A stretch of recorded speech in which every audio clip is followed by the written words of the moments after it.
mga ka-Paramount! Hi, mabuhay! I am your HR Bal.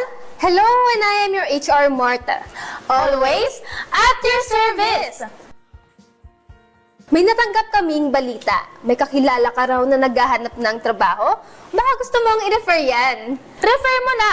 Dahil bilang member ni Paramount, mapa-internal o external ka man, ay maaari kang mag-refer. Once na nakapasa ang mga na-refer mo, ay makakatanggap ka ng accumulated amount sa mga referral mo. Tama ang narinig mo!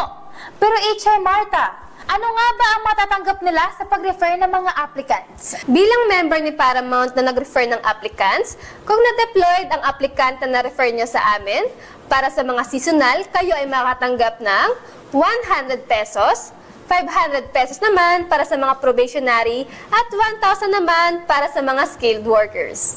Nakapag-refer ka lang, nakatulong ka na at kumita ka pa.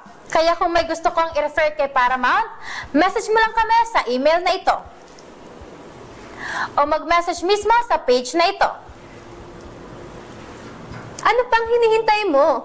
Refer na! Message mo lang kami ha, dahil dito kay Paramount, we are people helping people. #Paramount ako.